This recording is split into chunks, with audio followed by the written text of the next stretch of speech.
तो पहला जन्म सतयुग में जो दादा लेखराज ब्रह्मा की आत्मा का होना है, वो आत्मा अपना शरीर तो है नहीं, बल सूक्ष्म शरीर है, परंतु वो सूक्ष्म शरीर तो भारत में मान्यता प्राप्त नहीं है। भारत में तो देवी देवताओं की पूजा होती है। विदेशी धर्मों में, क्रिश्चियंस में, मुसलमानों में फरिश्तों को मानते हैं, सूक्ष्म शरीरधारियों को। तो ये 84 जन्म की बात कृष्ण के लिए ही कहते हैं कि बड़ा होकर लक्ष्मी नारायण बनता है, अपने माता पिता का टाइटल लेता है, माता पिता का टाइटल लेता है। बचपन में क्या कहा जाता है? प्रिंस। और बड़ा होकर के फिर क्या कहा जाता है? लक्ष्मी नारायण। तो ये लक्ष्मी नारायण टाइटल आखिर आया कहां से?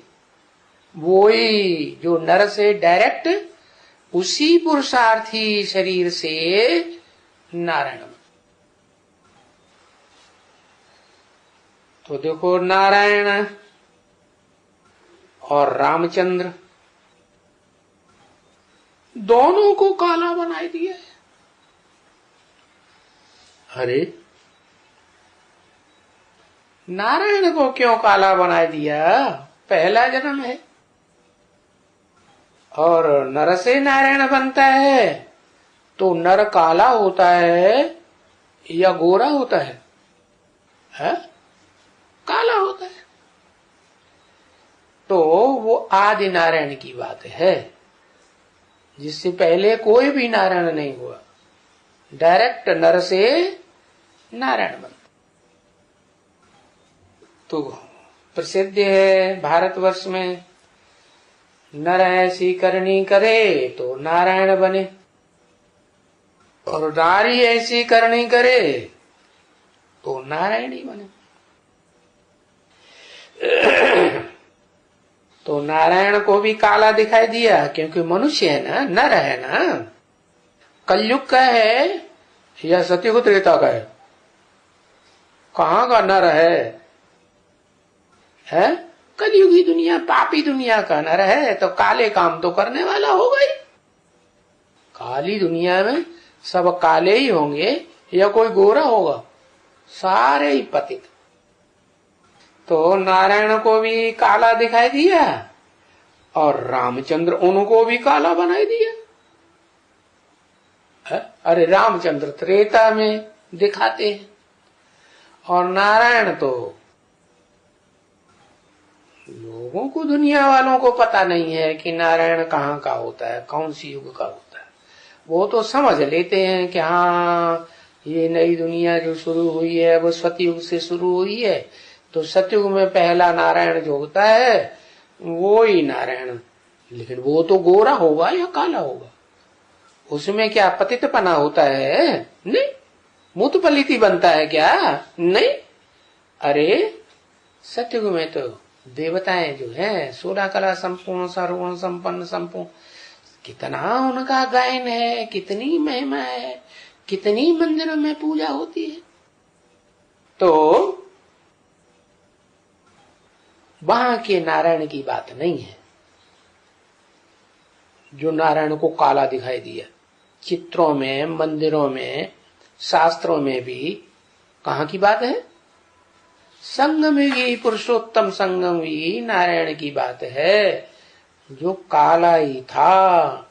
क्या पुरुषार्थी जीवन में श्याम था? कृष्ण है ना संगमयुगी, श्याम था, फिर उसी जन्म में उसी शरीर से गोरा बनता है, तो नाम पड़ता है, क्या नाम पड़ता है? श्याम सुंदर। क्या नाम पड़ता है? श्याम सुंदर। ये नहीं कहेंगे सुंदर श्याम। क्यों भैया? सुंदर श्याम क्यों नहीं कहते?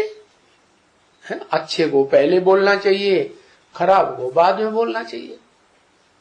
नहीं, श्याम पहले, सुंदर बाद में, क्योंकि शुरुआत ही काले से होती है। पुरुषार्थ की बलिहारी है, पुरुषार्थ से सब कुछ प्राप्त होता है। तो पुरुषार्थी जीवन का गायन है श्याम, और फिर पुरुषार्थ संपन्न होता है तो नाम पड़ता है सुंदर। तो अब समझ में आया कि नारायण और रामचंद्र दोनों को काला क्यों बनाई दिया, कहाँ की यादगार है? सतयुग त्रेता की यादगार है वास्तव में, यह सतयुग त्रेता की शूटिंग की यादगार है? हाँ, जब 100 वर्ष का संगम युग है, सभी धर्म पिताएं 100 वर्ष के अंदर ही अपना धर्म स्थापन करते हैं। तो ऊंचे से ऊंचा भगवंत भी 100 वर्ष के अंदर आदि सनातन सत्य सनातन देवी देवता धर्म की स्थापना करने वाला है। वो भी 100 वर्ष के अंदर शुरुआत में सतयुग की शूटिंग कराता होगा क्या? कितना टाइम देते? सतयुग को बड़ा लंबा टाइम दे दिया है। तो कहाँ की यादगार है? संगम युग की यादगार है। पहले 40 वर्ष जो है वो सतयुग की शूटिंग के होते हैं।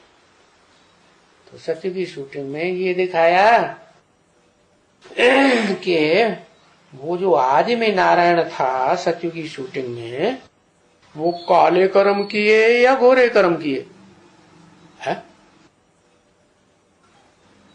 उसकी लाश क्यों गुम कर दी लोगों ने? है? काला था ना। काले कर्म किए। काले कर्म छुपके किए जाते हैं, समाज की दृष्टि से, सरकार की दृष्टि से, या चौराहे पे किए जाते हैं? नहीं, कैसे किए जाते? छुप के किए जाते हैं ना। तो नारायण उसकी बात है काला। बाकी ऐसे थोड़े ही कि सतयुग का नारायण कोई काला होगा, उसकी यादगार नहीं है। और फिर वही त्रेता में जाके रामचंद्र बनता है। क्यों? त्रेता वाले रामचंद्र का क्यों गायन है और संगम युगी का गायन क्यों नहीं? क्योंकि पुरुषोत्तम संगम युग और संगम युग जब समाप्त होता है तो ये चारों युगों के चारों सीन का जो है ब्रॉड ड्रामा है, खलास हो जाता है महाविनाश में। कल्पांत, पूरे कल्प का चतुर्युगी का अंत हो गया। इतना बड़ा विनाश होता है जितना बड़ा विनाश चारों युगों में कभी न हुआ था और न कभी होता है। तो छोटा मोटा एक्सीडेंट होता ही रहता है। 84 जन्मों में 84 शरीर छोड़ते हैं। तो मृत्यु एक ऐसा एक्सीडेंट है कि नया जन्म होता है तो कुछ याद रहता है? कुछ भी याद नहीं रहता। और ये तो इतना बड़ा एक्सीडेंट और सारी दुनिया की मौत हो जाती है। तो फिर बताओ किसको याद रहेगा?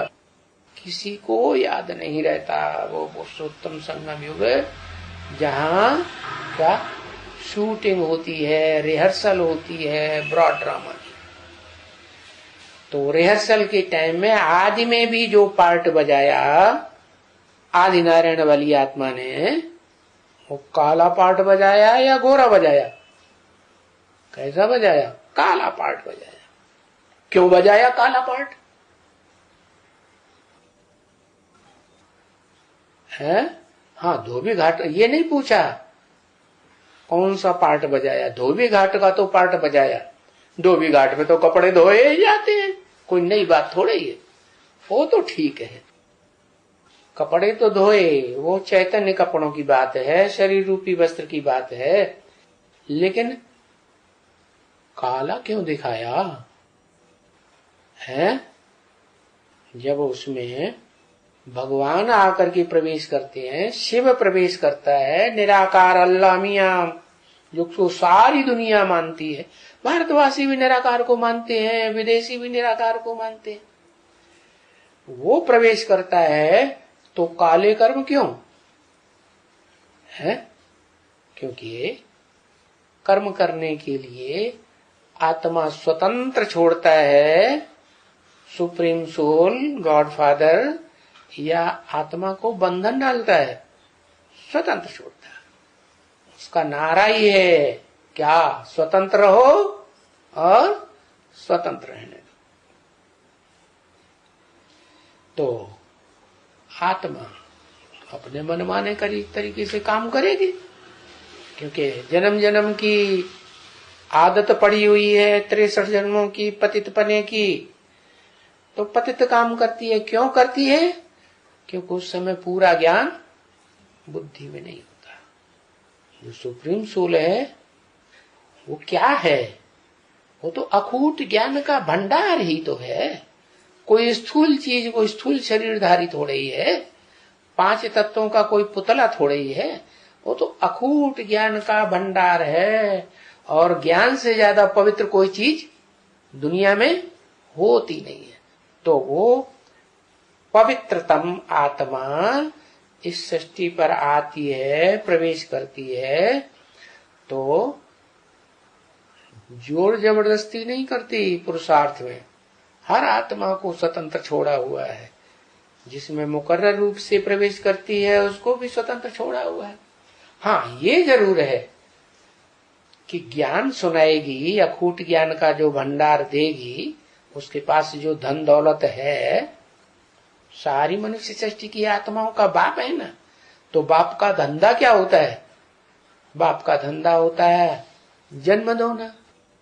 आत्मा का जन्म दिया। पहले आत्मा नहीं समझते थे कि हम आत्मा हैं, पहले सब शरीर समझते हैं इस दुनिया में। तो आत्मा का जन्म दिया है कि तुम ज्योति बिंदु आत्मा हो, भ्रकुटी के मध्य में हो, है। उसकी यादगार देखो, जिसमें ज्यादा भावना होती है माताओं में, कन्याओं में, वो आज भी बिंदी लगाती है।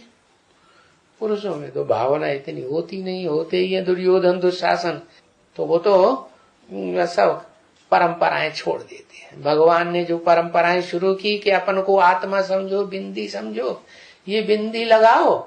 अभी देखो, अभी डायरेक्ट भगवान आया हुआ है, प्रैक्टिकल में बोल रहा है कि भ्रकुटी में बिंदी लगाना चाहिए तुम बच्चों को। तो भी देखो, किसी की माथे पे बिंदी है माता जी? है तो झूठ क्यों बोलती है, चल रही है। तो देखो, बूढ़ी बूढ़ी माता है, बाबा को कितना प्यार है बूढ़ी माता है, जो बेचारी ज्ञान भी नहीं समझ सकती।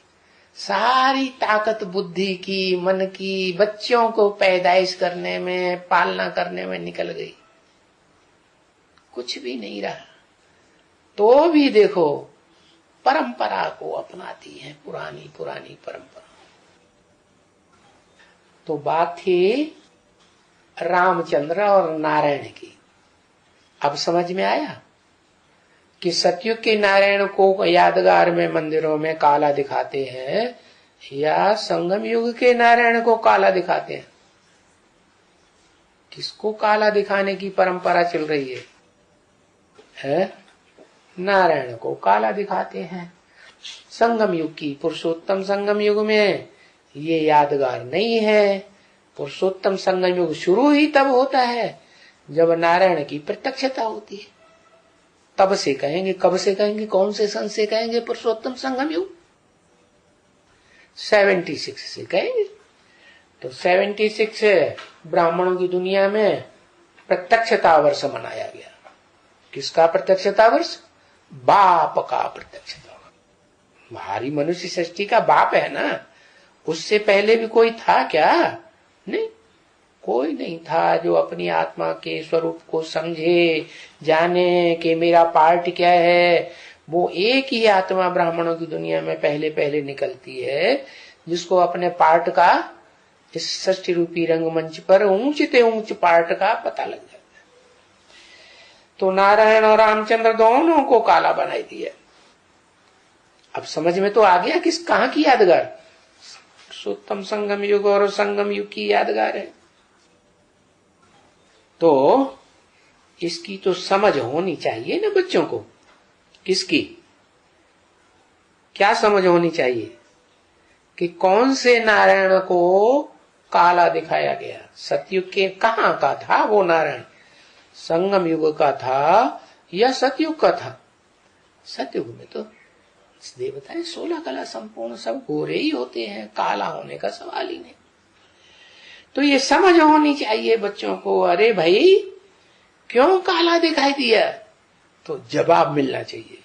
इसलिए काला दिखाई दिया कि कलयुग के अंत में सब काले हो जाते हैं, सब तमो प्रधान हो जाते हैं। काला मुंह कल मुहे कहते हैं ना, कहां से गई थी, रात भर बिता के आई है, काला मुंह करके आई ना, ऐसे ऐसे बोलते हैं ना। काला मुंह का मतलब कोई गंदा काम चोरी से करके आए।